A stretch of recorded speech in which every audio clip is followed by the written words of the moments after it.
In case you're wondering what this is all about, I'm hearing impaired, and sometimes the acoustics are tough on me. I wasn't listening to a football or a baseball game.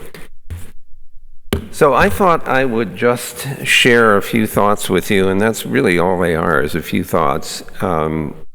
Sometimes you hear this called Internet of Things. A lot of us have been thinking about what this might imply. At Google and at Alphabet, we're also very interested. And my big concern is what some of the implications are of having large quantities of programmable devices that can communicate with each other. What are the implications of that? And so I have only a few slides, and I would be interested to engage in some kind of dialogue, which is why I brought my headset up with me. So let's see where this takes us. Some people use this term cyberphysical systems, and many of them use that word to mean things that physically move things around or somehow affect what they will call the material world.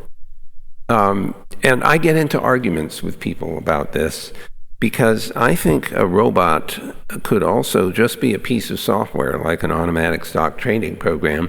It takes input from the real world, it does something, and then it does some kind of computation, and then it actually affects the real world, like your bank account.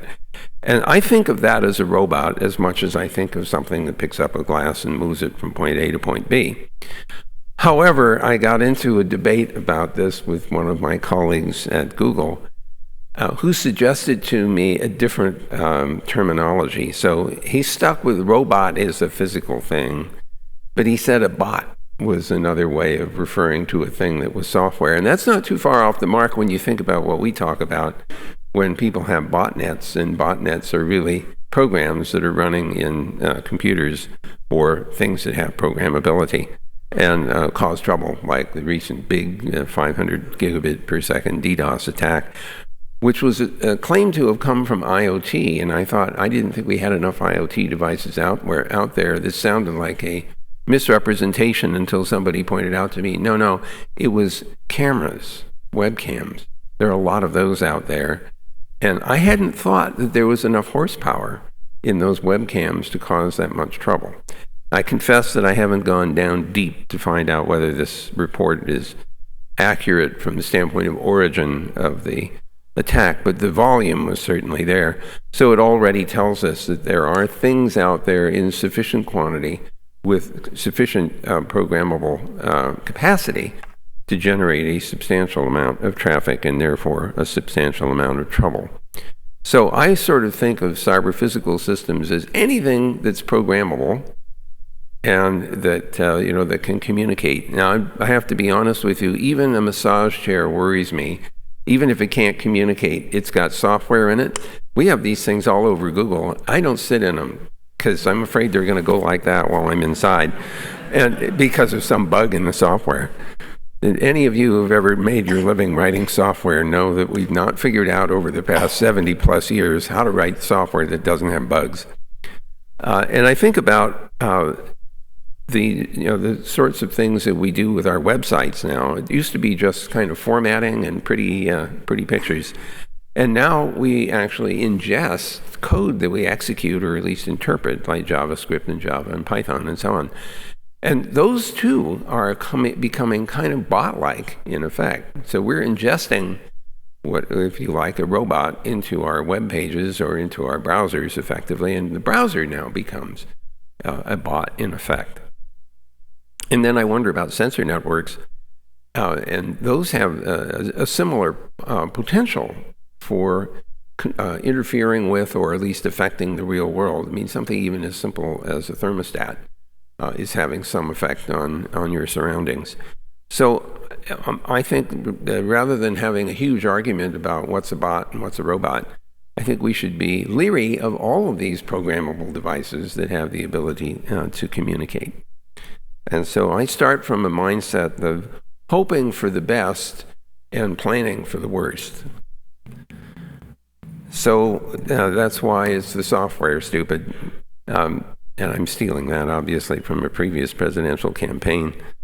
Oh, by the way, David, I couldn't help but notice one of your slides was titled "The Art of the Deal," and I didn't know whether that was a deliberate reference or not, but I'll leave it at that. So software. What do we know about software? Well, we know it has bugs. And we know, by the way, that the devices that we install, whether it's at home or in an industrial setting, and by the way, I think a lot of us, I will confess to this weakness, whenever I think about Internet of Things, I tend to think of scenarios in residential settings, but that's actually probably a mistake, because the significant population of these things is likely to be in industrial settings where robots are being used to assemble things. If those of you have ever seen the videos on YouTube of Tesla and its assembly plant in Fremont, California, the last time I looked, there were 160 robots putting these cars together. It's pretty amazing. And this is going on more and more. So the numbers, the absolute numbers, may very well still be in the residential setting, or the things that we wear, the wearables that we carry around with us. But there is a significant component of industrial setting devices as well. And of course, they're all programmable. So I worry about updates for things that are going to be around for a long time, especially if they're embedded, in the house somewhere that you may not even know they're there until they stop working or they need a new load of software. And then you start to get worried about, well, where did this update come from? And, is it a valid update, or is it, in fact, a piece of malware? How do we make sure that it comes from a valid source? How do we know that it hasn't been altered in some way or just corrupted? Do I know, how it got from its origin to where I'm uploading or updating the software? I also worry about longevity here, because there are going to be some devices that are, in theory, supposed to last for tens of years, and yet the company that made the product may not be in existence, in which case now you're really in the soup if you really do need an update and you can't get it. I am increasingly persuaded that strong authentication of the parties involved in an exchange that involves this Internet of Things is really an important capacity for us to develop and to assure. So this gets into the configuration world that you heard a little bit about earlier today. I'm thinking about what it means to configure all the devices that may end up in the house. And there could be hundreds of them if you start thinking about all the switches and the lights and other devices that are part of the house, or the car, or you have on your person, or in the office, or in the manufacturing plant. So configuration and who can configure becomes a big issue. How do I identify the party? How do I identify the party that has the right to configure this collection of devices? And then there's the scaling up problem. A very believable example from my point of view is imagining I have 100 devices in the house, including the light switches and some of the other little gadgets. And I move to another house, which also has a similar complement of things already there. So another 200 devices that I have to configure. The last thing in the world that I want to do is sit at my laptop typing IPv6 addresses all afternoon trying to get it configured properly. And then so we have to have ways of making this easy and simple and safe. But then I also worry about being in configuration mode and the 15-year-old next door noticing this and configuring himself to control my entertainment system. Or for me, the more important thing is controlling the cooling system in the wine cellar. I really worry about that. So the other side of the coin, though, is accidentally configuring your neighbor's stuff into your system. It's kind of like the cartoons where there's two people are in bed and they've switched the controls of the heating blanket, and neither of them is getting satisfaction, right? And so you can imagine scenarios like this happening in households that are filled with these gadgets. So scaling is a big issue. Making it simple and safe and working properly is really a challenge. Then there's artificial intelligence, which I think is a misnomer. We've only succeeded in creating artificial idiots, as far as I'm concerned. My colleagues, I'm sure, at Google and DeepMind would disagree with that. argument. In fact, they've done some pretty interesting things. Those of you who watch the AlphaGo success, 4 out of 5 games of Go were successfully played by the AlphaGo artificial intelligence system. But I would still argue, as complex as that game is, it's a really narrow space. It's not like general purpose problem solving, which we are not very good at. I've noticed artificial idiot is in fact a very reasonable label. There are some devices that purport to try to learn your patterns in order to adapt well to your needs. And I've had a particular thermostat which learned that we were never home because we didn't go where the thermostats were, so they never noticed that we were there. And so they assumed that we were gone, and they went into energy saving mode. And at the end of the month, I get this little email saying, I saved all of this energy. Aren't you proud of me? And I'm sitting here saying, we froze our butts off last winter. Thank you very much. So we've learned that in order to deal with this, you have to have more information and more sensors around the house to provide this little artificial idiot with more information about whether there's anybody home or not. And I'm sure you can make up other scenarios. And I'm sure everybody's heard about the chatbot that learned bad language and bigotry and a whole bunch of other things very quickly on the internet, thanks to people who were happy to feed it that information.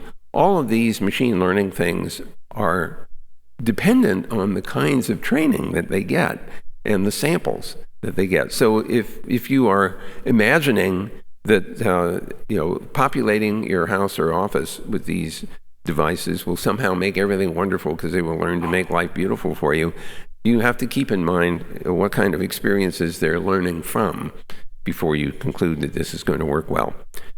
I also have this problem about what I'll call ephemeral or episodic access.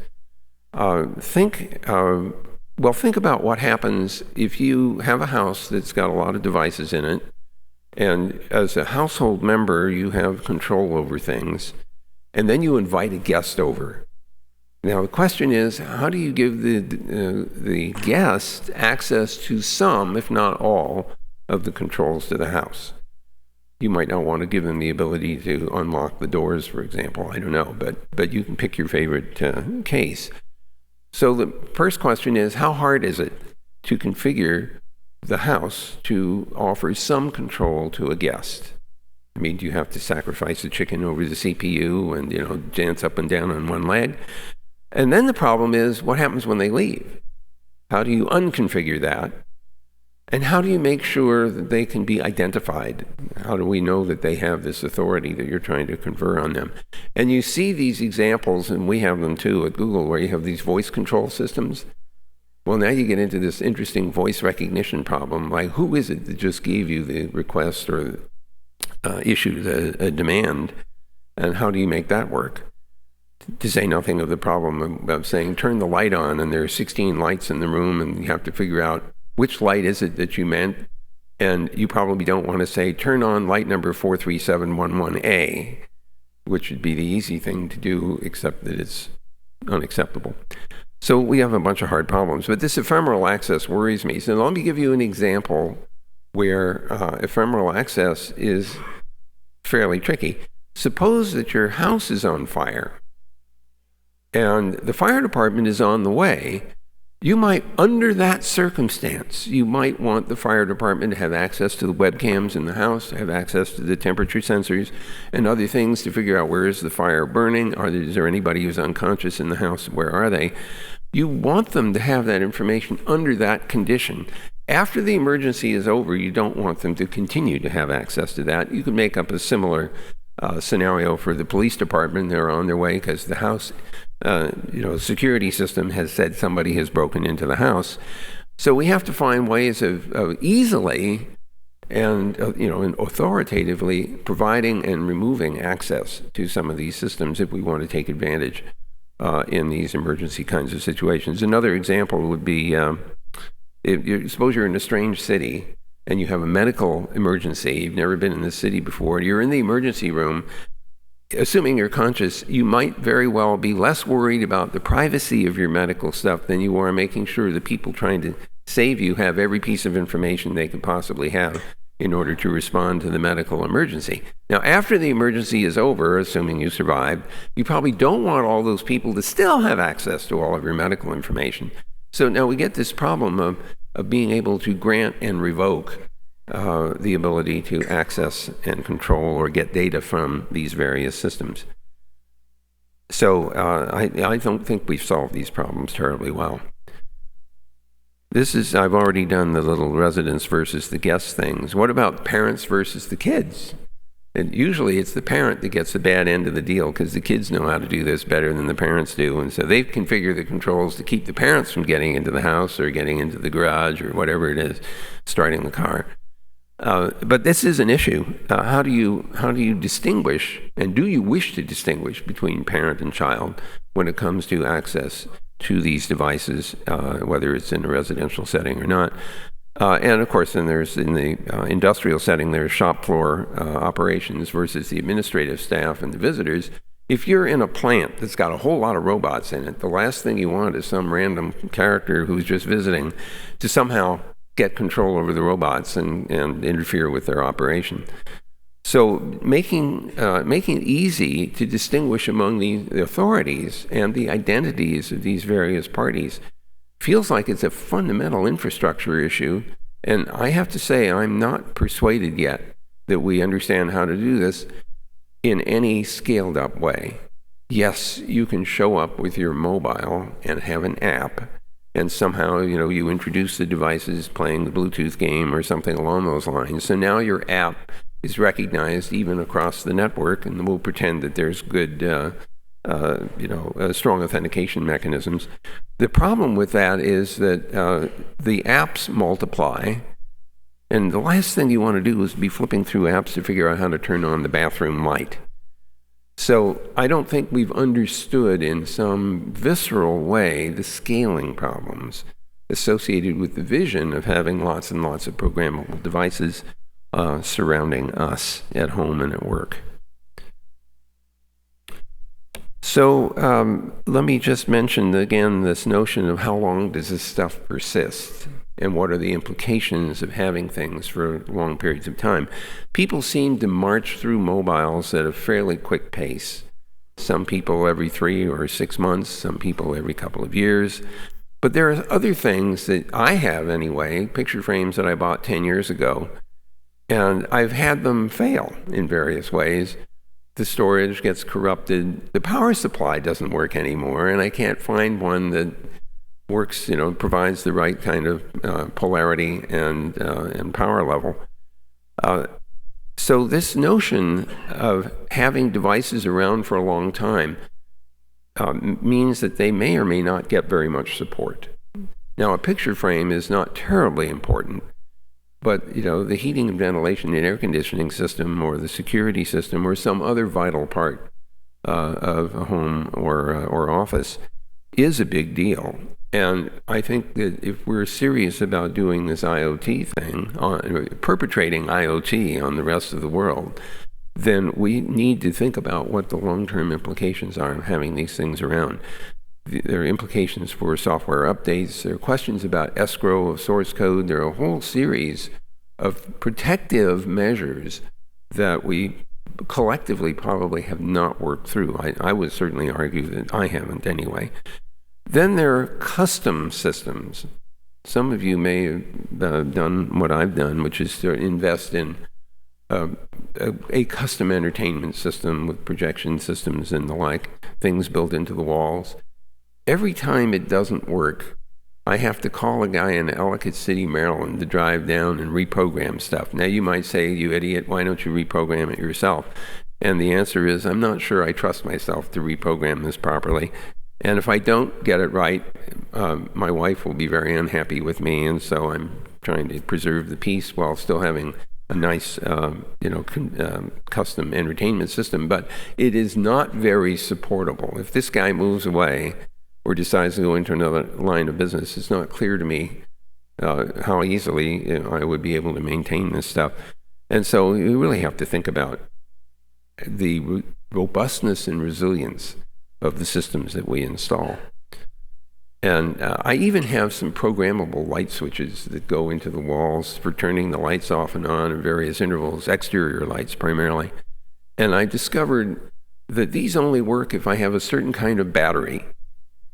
And now I started to worry about the battery business, because you could spend a lot of money for a device only to discover it's useless because the guys that make the batteries for it decided it wasn't a worthy business to stay in, and they don't make them anymore. This is very personal for me. I wear 2 hearing aids. They cost several $1,000s each. I have to buy these little batteries for them. If the people who make the batteries decided to hell with the battery business, these $4,000 devices would be worthless. And I keep thinking, I've even written about this, but I keep thinking about these dependencies that we have even in today's world.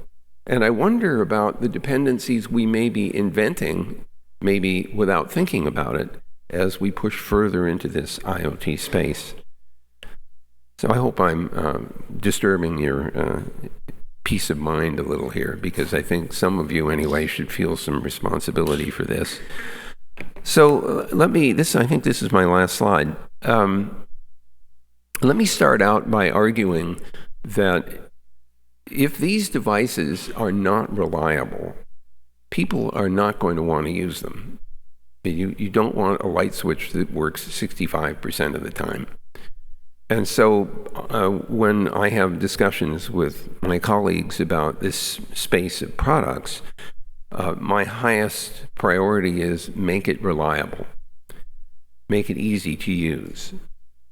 And that, by the way, mitigates against the 75 apps in your mobile trying to figure out how to turn the lights on. There is, however, almost an equally worrisome issue, and that's safety. Why on earth would anyone want to have a product at home or at work or embedded in their bodies, let alone or on their persons, that is categorically unsafe? So now there's a little problem here, because it's not always easy to figure out whether something is actually safe or not. Could a malfunctioning device in fact cause serious harm?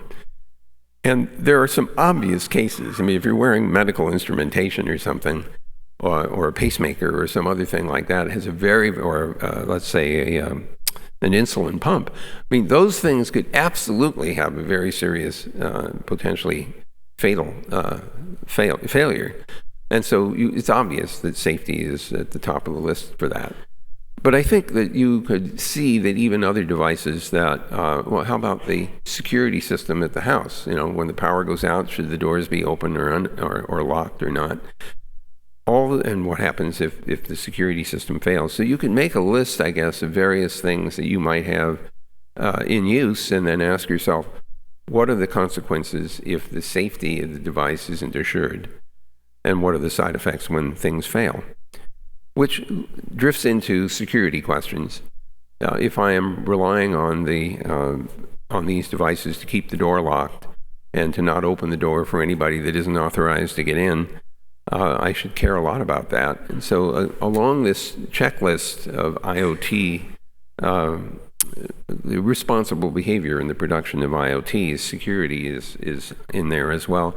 Privacy shows up too. And most of the time, when I think of privacy, I think of all kinds of personal information, the webcam, and things of that sort.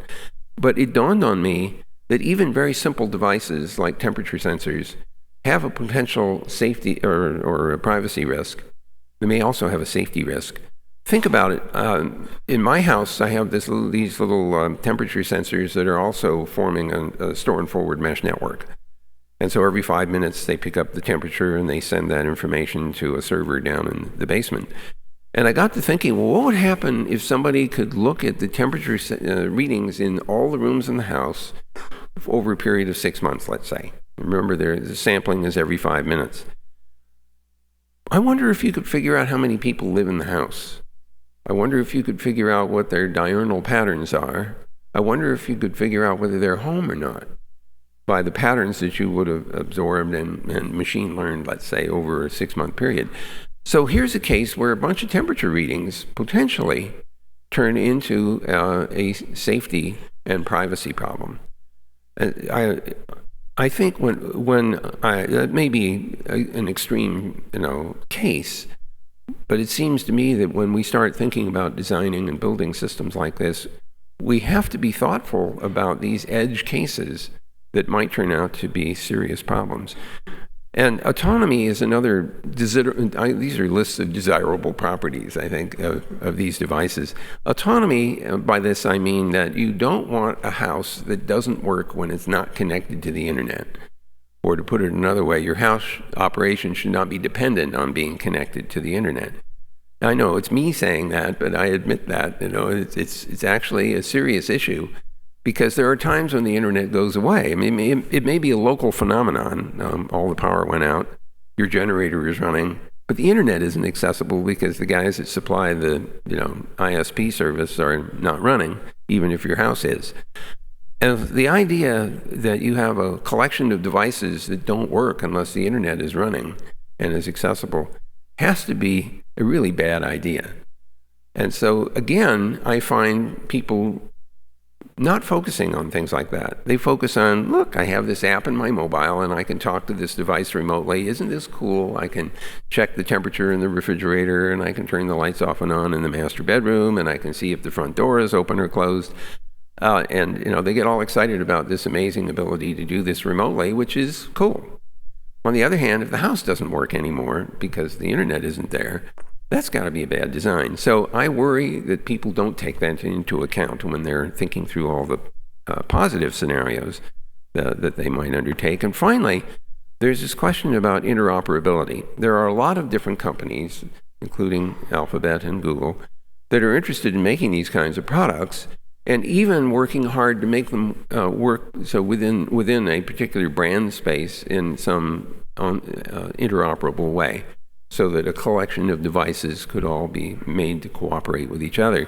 But there are going to be other brands showing up, and you and I are going to buy things from multiple parties. It's not going to be fun if each brand has its own control hub and has to be configured in a different way. Well, this is just another way of talking about standards. I don't think we're very close to having agreement at this point on what standards should apply to Internet of Things. And we may not know until we get some experience with what they're like, what works and what doesn't work, what scales and what doesn't. But I think at some stage or other, consumers like you and me are going to be serious about wanting interoperability across the devices that we buy. And that certainly would be true for somebody who's trying to run in an industrial setting. You don't want to have a bazillion different devices that require completely different control processes and practices, especially if you're trying to automate some of it, which we were hearing about earlier in the configuration space.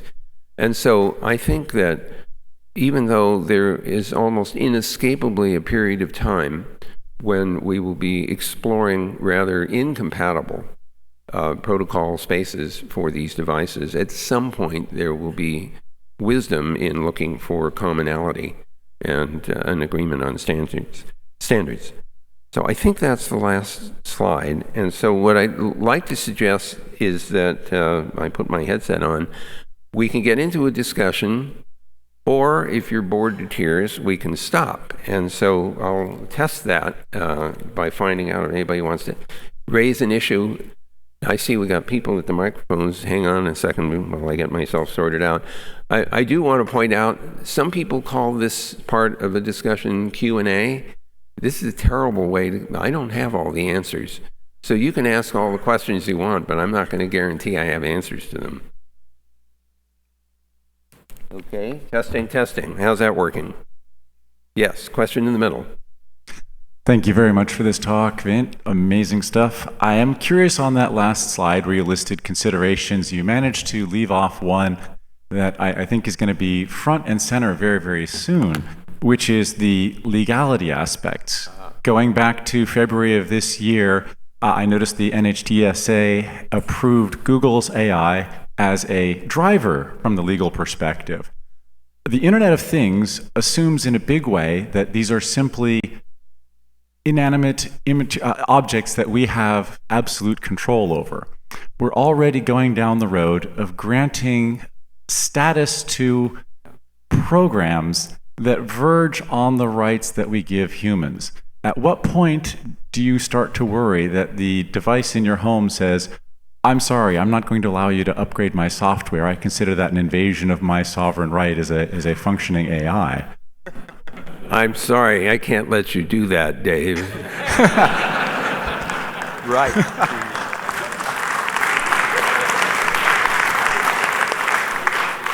That's right, I have to be over here to be heard. First of all, you raise a really good point. Second, you also raised the point that I want to emphasize, and that is this is not just about artificial intelligence. This is about letting software make decisions or take actions in an autonomous way. And so even, beyond legality, I think the other things show up here too, safety, privacy, all these other things.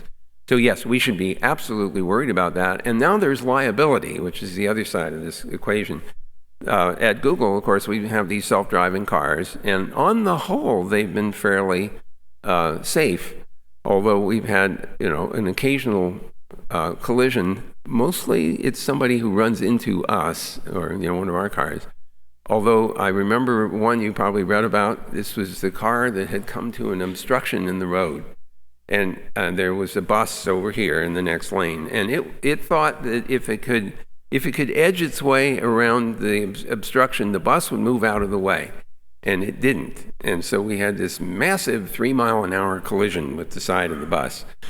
And so then we started running the self-driving cars through a whole series of training things to say, if it's bigger than you are, don't try to get it to move out of the way by, bad idea. While I'm on cars, I just have to tell you about this anecdote. Some of you may have heard this, but, we can't anticipate all the things that the cars are going to encounter, situations. And so sometimes, if we're trying to figure out why did this car stop, why is it not moving? We'll turn on the video cameras and look. And at one point, there was a car. This is told to me, so I didn't actually see this, but a car was stopped at an intersection, and it wasn't moving.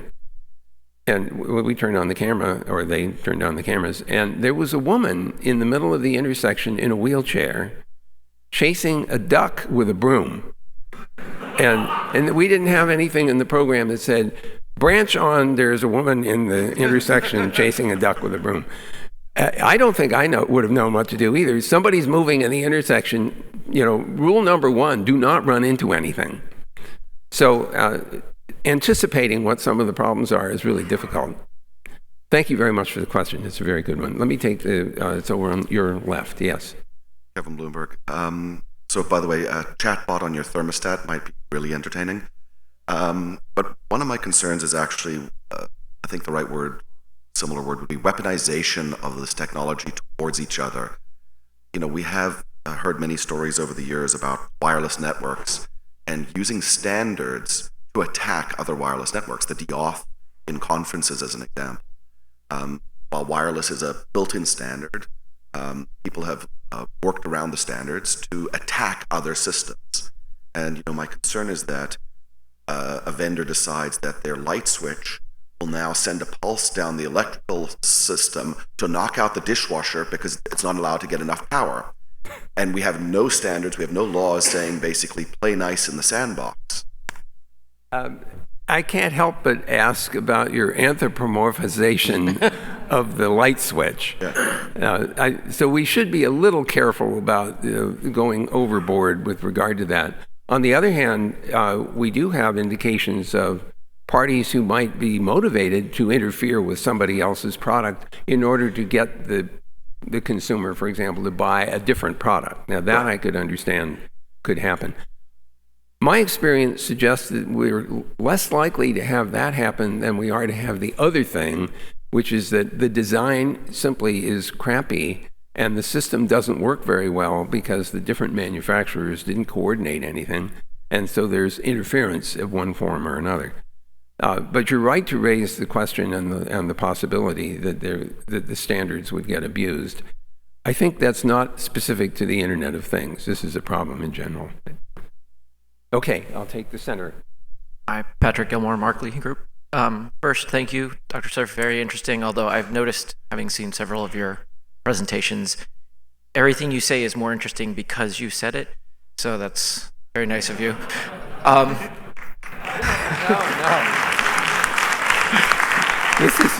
This is all wrong. You should never make such an... Look, if an old fart like me comes up and says something, you should assume it might not be right.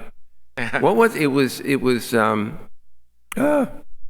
Come on, who's the guy that figured out the satellite idea? Arthur Clarke. Arthur C. Clarke said, if an old and respected scientist tells you you can do something, he's probably right. If he says you can't do something, he's probably wrong. But thank you for the compliment, but please, folks, you should think for yourselves. I'm not going to think for you. Go ahead. So 2 very quick things, I hope. First of all, it's pretty well established that the large DDoS was cameras. If you think about it, 500,000 cameras, which is not that many, pushing a megabit each is 500 gigabits, right? Number 2, you made a point about reliability and ease of use, and I'm very hesitant to disagree with you, but taking your advice, I remember back in the day, telephone companies, when cell phones came out, they said no one would ever use them because people dropped calls. Does anybody here even have a landline anymore? But calls are still dropped to this day. I still have a hard Well, I do too, but most people don't.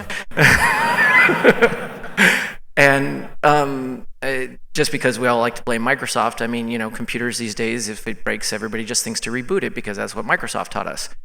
The idea of going into your bathroom and your light switch doesn't work, you can say nobody would ever agree to that, but if it becomes 10 times easier and then it doesn't work once every year, people are going to go ahead and agree to that.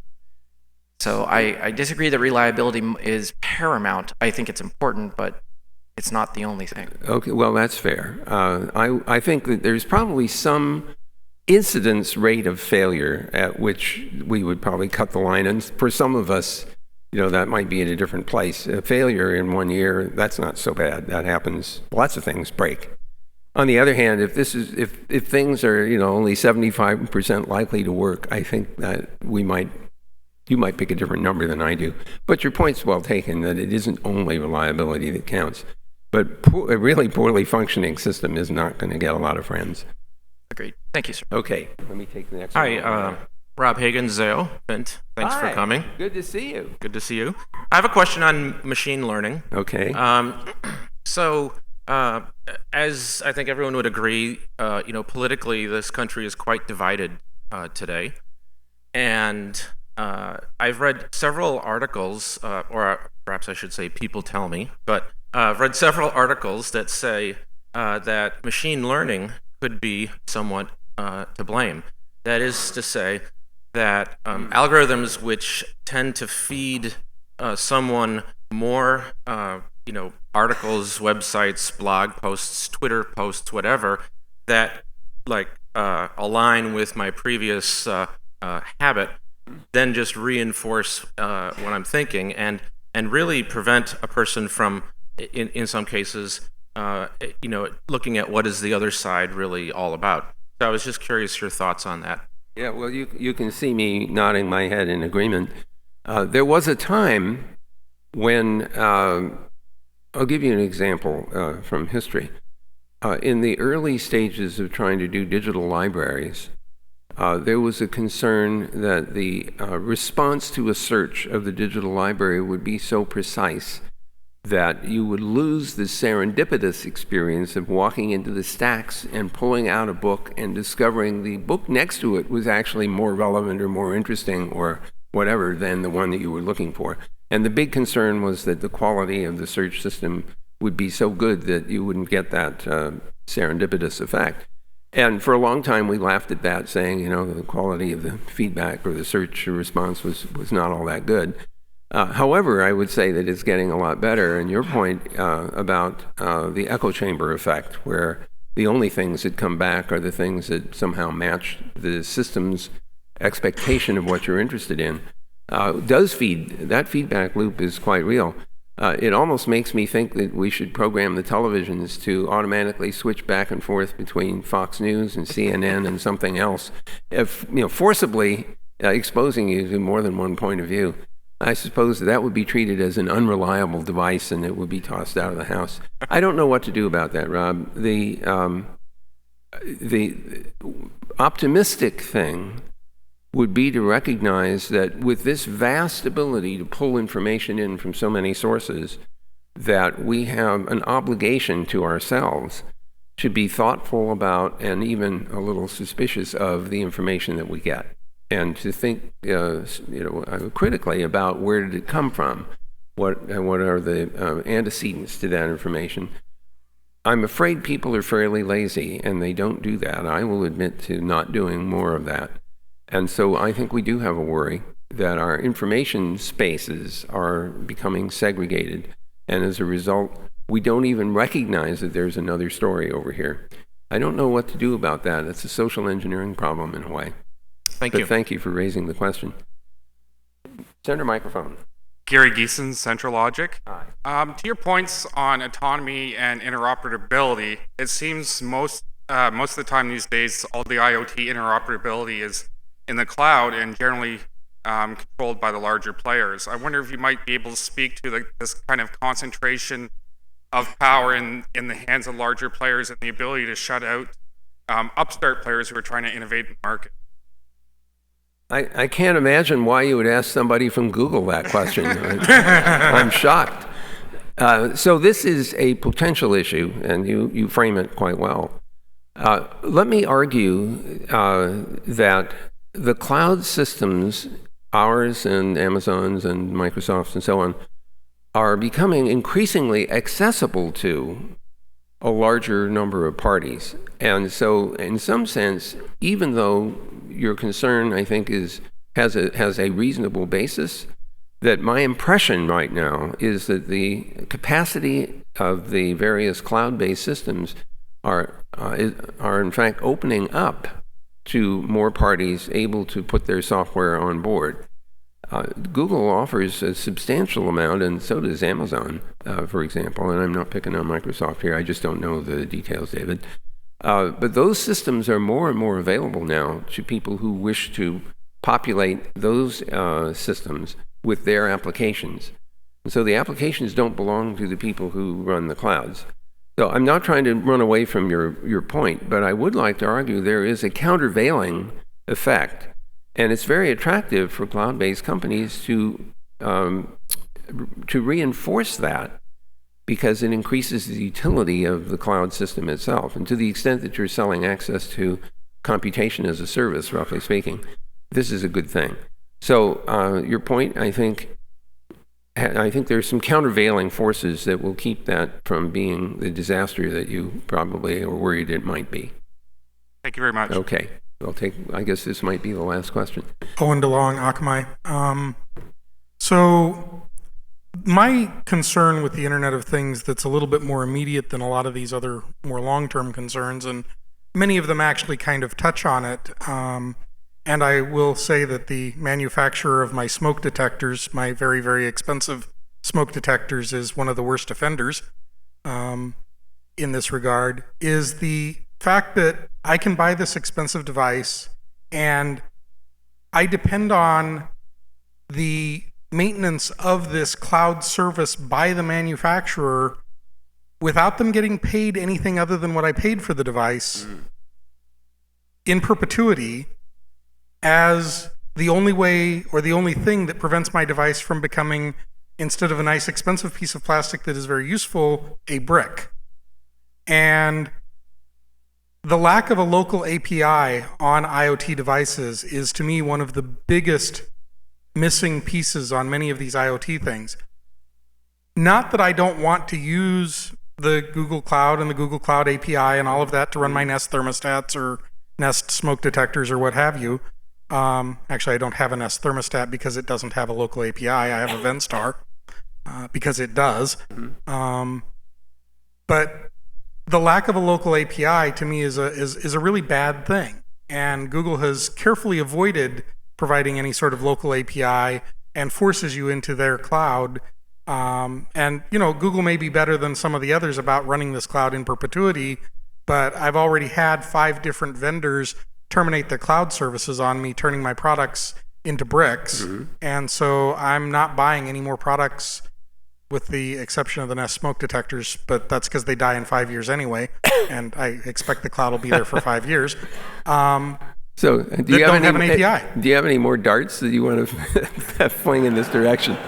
So, well, I'm not just throwing darts at you and Google, but it's a more general problem. But since you're representing one of the prime example companies that is misbehaving in this way, I figure it's fair game. Well, first of all, these points are all very good, and I actually agree with them. The concern that I had about autonomy, for example, feeds exactly into your concern about APIs, because I want to have the ability to interact with these things locally, regardless of whether the cloud is still available or not. So I am concerned about that, although I am a voice, not necessarily in the wilderness, but I'm one voice out of many. But I think that it is almost inescapable that we have to have the local ability to manage and configure and control these devices. It's enhanced potentially by having access to the cloud, its resources, its computational ability, its machine learning ability, and everything else. But if we don't have this local capability, then the autonomy problem fails. There is not a solution if there's no local API. So I am speaking on your behalf. With I can't say what success I will have, but you and I are actually in agreement about the value of having that kind of interface. I'll look forward to it changing. Well, I won't guarantee that, but at least I will guarantee to articulate the point. We have two more questions in the middle, and then we're only 1 minute away from finishing, so please go ahead. Matt Petak, Yahoo. You mentioned in your talk earlier about the mesh of temperature sensors in your house. As a company that is 97% funded by advertising, how long do you think it'll be before they decide that spotting an unusually high thermal activity in one particular bedroom might lead to certain advertisements for material showing up many months later in the year?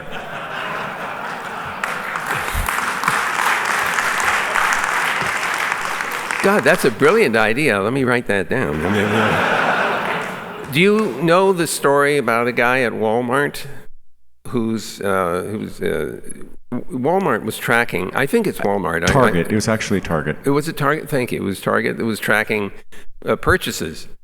And this guy's his father was seeing mail coming about, baby clothes and baby food and all this other stuff. And he's really angry because it was addressed to his daughter. And so he stormed into Target and complained to the manager. He was all pissed off. And then a few months later, he came back and apologized because, guess what? She was pregnant. So, I don't know. That's a great idea, though. I'll take that back to our ad people. Thank you. So if this starts happening to you folks, it's his fault. Okay. Last question. Hi, Chris Woodfield with Twitter. Wanted to follow on with Owen's questions and comments around the local API issues, and it seems that your answer was focused more on the fact that not having a local API limits the ability to manage the device and almost requires device management over the internet, which depends, of course, network availability.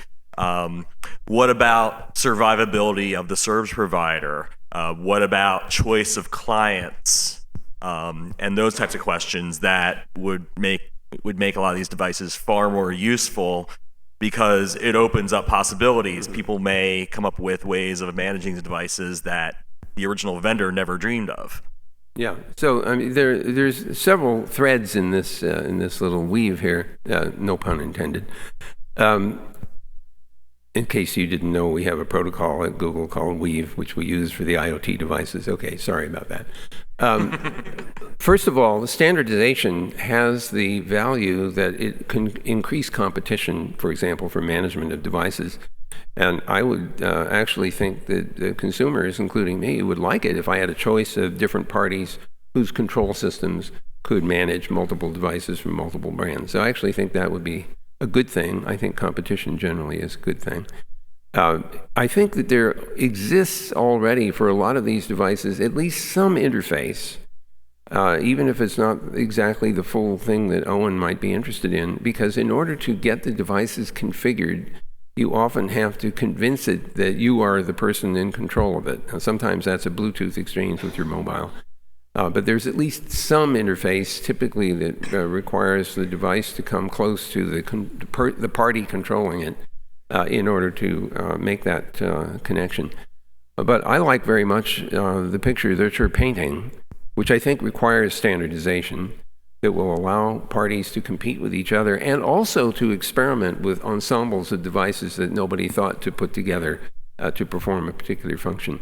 So I frankly hope that we will get to that stage as this IoT phenomenon unfolds, because I think that's where a lot of the creativity will be. So let's hope that you and I realize that, or hope we all realize the benefits from that idea as the future unfolds.